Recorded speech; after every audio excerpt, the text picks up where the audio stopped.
Bienvenue à l'Exponentialiste, une émission pour ceux qui veulent aller plus loin avec Dieu et qui sont prêts à faire ce qui est nécessaire pour entrer dans leur destinée. Ici Luc Dumont, merci d'être là. Aujourd'hui, on parle de comment être heureux. Reste jusqu'à la fin parce que je vais te donner des clés aujourd'hui pour que tu vives une vie heureuse. C'est la volonté de Dieu, c'est son désir.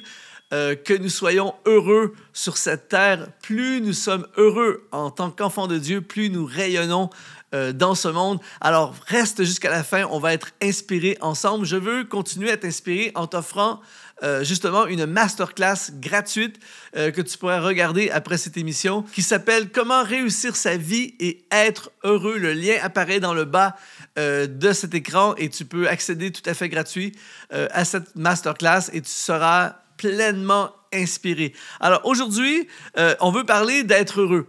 La question que je te pose, es-tu heureux, heureuse en ce moment? Alors que tu regardes cette émission, comment va ta vie? Comment va ton cœur? Comment va ton âme?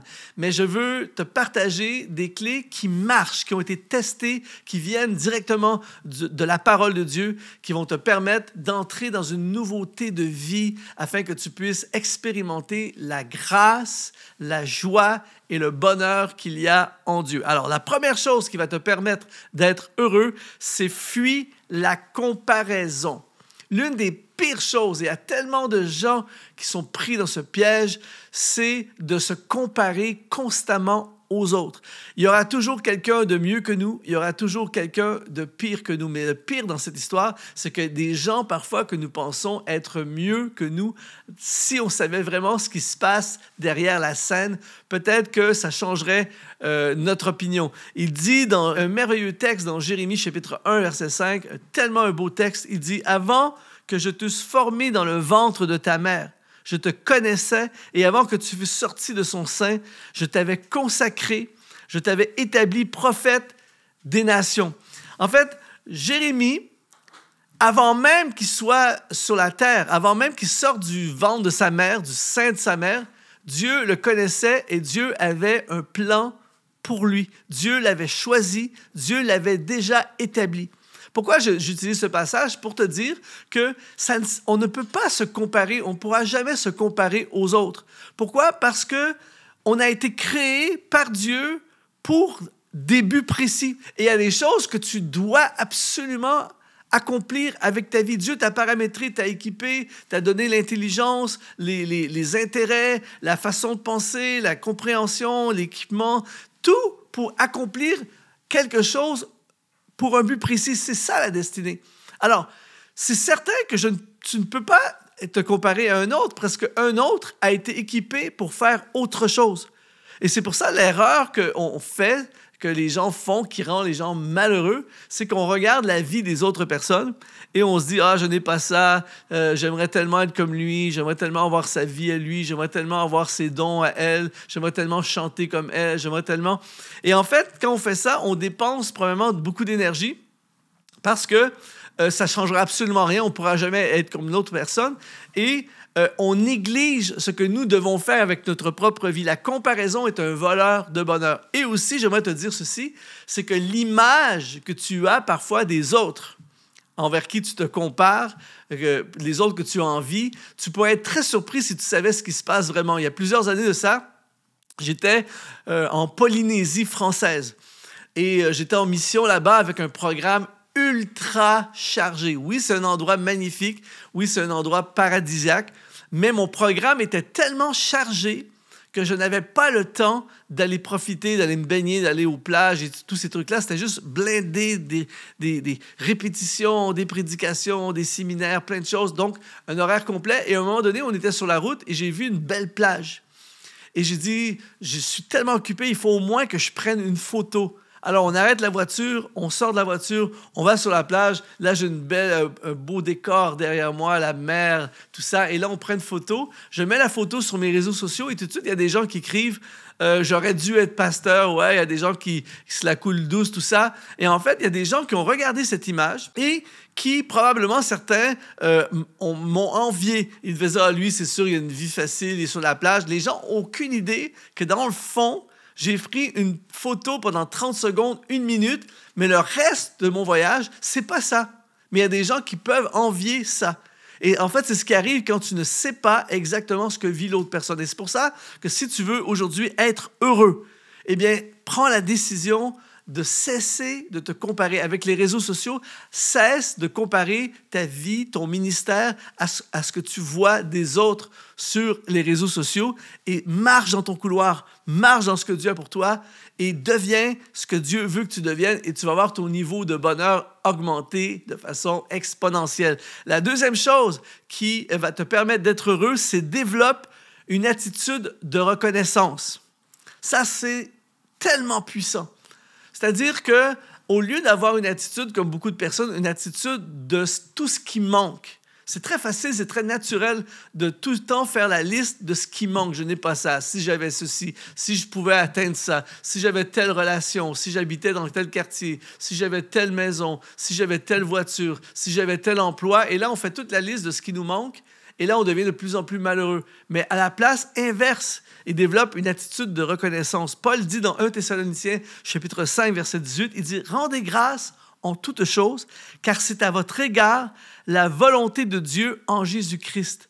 En toutes choses, rends grâce. » Je rends grâce en ce moment d'avoir l'opportunité de parler avec toi.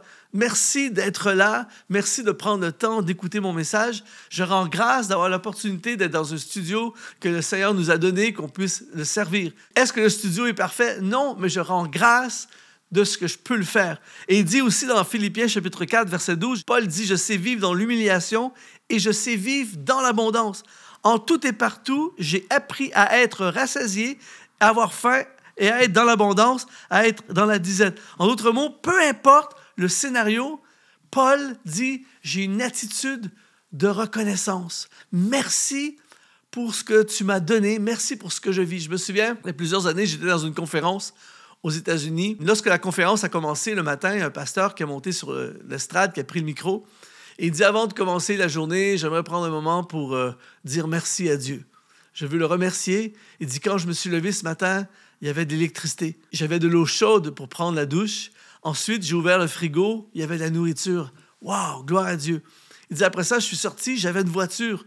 Et là, j'ai pris une voiture, j'avais une route sur laquelle je pouvais rouler. Et là, je suis arrivé ici à l'église. Et quand je suis arrivé à l'église, j'ai vu le parking qui était plein. Et il y avait tous ces gens, vous et moi, qui sommes là pour cette conférence. Et là, j'ai dit, merci Dieu pour cette conférence. Et là, je suis entré dans la salle et il y avait une sono, il y avait des musiciens. Et là, on a commencé à adorer Dieu et tout ça. Et là, le gars, il faisait la liste de tout ce qu'on prend pour acquis à chaque jour. Et à la fin, les gens acclamaient, les gens applaudissaient, tout ça. Il y a eu une ovation parce qu'en fait, ça nous a ouvert les yeux à ce que nous avons déjà. Et parfois, on est malheureux parce qu'on est focalisé sur ce qu'on n'a pas. Aujourd'hui, je veux te proposer de faire la liste de toutes les bénédictions que Dieu t'a données, de toutes les choses que Dieu t'a données et rends grâce en toutes choses. Merci pour la vie. Si tu es en santé, merci pour la santé. C'est le plus beau trésor qui existe. Merci pour ma famille. Merci pour tes enfants. Merci pour ton travail. Peut-être que ce n'est pas le travail idéal, mais il te permet de payer tes factures, il te permet de nourrir ta famille. Merci pour le salut. Merci pour mon pasteur. Merci pour mon Église. Et quand tu développes à chaque jour cette attitude de reconnaissance, ton niveau de bonheur augmente parce que tout à coup, tu réalises ce que tu as dans ta vie. Ensuite, la troisième chose qui va te permettre d'être heureux, c'est de se tenir dans la présence de Dieu. Il y a quelque chose d'inexplicable d'une certaine façon, mais il y a quelque chose de tellement précieux et de puissant lorsqu'on vient dans la présence de Dieu. Il dit dans Psaume chapitre 16, verset 11, « Il y a d'abondantes joies devant ta face, des délices éternelles à ta droite. » Lorsqu'on vient dans la présence de Dieu, je veux t'encourager à découvrir, si tu ne connais pas cette expérience de la présence de Dieu, je veux t'encourager à entrer au travers des louanges, tout ça, chez toi, mets de la musique, des louanges, tout ça, et passe 15 minutes, passe une demi-heure, passe une heure, passe une soirée dans l'adoration, dans la louange. Il y a une joie, il y a une force, il y a quelque chose d'exceptionnel qui prend place. Je prends souvent cet exemple d'Asaph, qui est un grand musicien de l'Ancien Testament. Et on voit dans le psaume 73 qu'il va traverser une crise existentielle. Il va être découragé, il va vivre des déceptions, de l'amertume. Et il est vraiment comme en déprime et en profonde. Il remet tout en question. Mais ce qui est intéressant, c'est au psaume 73, au verset 17, il va vivre tout ça jusqu'à ce qu'il dise au verset 17, « Tout ça est arrivé jusqu'à ce que je sois entré dans les sanctuaires de Dieu et que j'ai pris garde au sort final des méchants. » Et là, à la fin du chapitre 73, il écrit un chant de louange absolument magnifique. « Quel autre ai-je au ciel que toi, et sur la terre, je prends plaisir qu'en toi. » Et Asaph a retrouvé le goût de vivre. Il a retrouvé la joie de vivre. Il a retrouvé la force de continuer son ministère. Il a retrouvé la plénitude. Où est-ce qu'il a trouvé cette plénitude? Dans la présence de Dieu. Les sanctuaires de Dieu utilisent le mot hébreu « mikdash », qui veut dire « lieu de sa présence ». Tout ça, la déprime, la remise en question, tout ça, jusqu'à ce que je sois entré dans les sanctuaires de Dieu, dans le mikdash de Dieu, j'ai retrouvé la vision, j'ai retrouvé la force, j'ai retrouvé le courage. Ça m'a permis de continuer, j'ai retrouvé la force et le bonheur. Alors aujourd'hui, alors que tu regardes ce message, si tu es déprimé, si tu es écrasé, si tu as perdu ta joie de vivre, je t'appelle dans le mikdash de Dieu. Je t'appelle à revenir dans sa présence, à passer du temps dans sa présence. Tu vas voir, j'ai arrêté de compter le nombre de fois dans ma vie où j'ai retrouvé la joie dans sa présence. Pourquoi? Parce qu'il y a d'abondantes joies dans sa présence. Comment être heureux? Se tenir dans la présence de Dieu. Et quatrièmement, profite du voyage. L'une des grandes erreurs que nous faisons, c'est d'être focalisé sur la destination. Quand j'aurai mon diplôme dans 3 ans, quand je serai marié dans je ne sais pas combien de temps, quand j'aurai fini de payer telle dette, quand j'aurai enfin ma maison, quand je pourrai aller étudier à l'étranger, quand j'aurai mon propre business. Le piège de ça, c'est que quand tu l'as, eh bien, en quelques minutes, quelques heures, quelques jours maximum, on est déjà en mode, c'est quoi la prochaine chose? Et donc, tu es toujours en mode destination. Alors que le bonheur, c'est quand on profite du voyage. Profite de la route vers ton diplôme. Profite de la route vers l'accomplissement de ton business. Le jour que tu crées ton site web de ton business n'est pas encore lancé, mais tu es en train de créer le site web. Profite du voyage, profite de ce moment. Le jour que tu es à l'école biblique en train de te préparer pour le ministère à plein temps, profite de cette saison de ta vie où tu es en train de faire tes études bibliques. Peu importe c'est quoi, il dit dans Philippiens chapitre 4, verset 4, Paul dit « Réjouissez-vous toujours dans le Seigneur », je le répète, « Réjouissez-vous ». Paul a été en prison, Paul a fait naufrage, Paul a eu des opposants, Paul a eu des épreuves dans sa vie, mais il avait compris ce principe de la joie, la joie du Seigneur est ma force. Il avait compris que être heureux, si on attend d'arriver à Rome, comme c'était un de ses rêves, si on attend que l'Église soit implantée, finalement, on sera très peu heureux ou pas heureux. Profite du voyage. Je me souviens, il y a plusieurs années, j'étais à l'aéroport à Paris et j'étais dans l'avion en route vers l'île de la Réunion. Il y a eu un problème avec mon billet et je me suis retrouvé entre 2 gaillards, 12 heures d'avion entre 2 gaillards. La télé dans le siège, l'écran ne fonctionnait pas. Et là, il y a un découragement qui est venu sur moi. Et là, dans ma tête, j'étais complètement négatif et tout ça. Et tout à coup, l'Esprit de Dieu a rappelé à mon cœur, quand j'ai commencé dans mon ministère, lorsque je faisais cette prière, « Seigneur, mon rêve, c'est d'aller aux 4 coins du monde pour te servir. » Et là, je suis en train de déprimer tout ça. Et le Saint-Esprit m'a rappelé, il m'a dit, « Tu es en train de vivre ton rêve. Tu vis ton rêve. C'est ça que tu voulais. » Et ça a changé complètement. C'est pas devenu facile tout à coup, mais ça a changé ma perspective. Et en fait, pendant que j'étais dans cette position inconfortable, j'étais en train de vivre mon rêve. Alors, j'aime beaucoup cette déclaration, cette citation du célèbre chanteur John Lennon. Il a dit « La vie, c'est ce qui arrive pendant que vous prévoyez faire autre chose.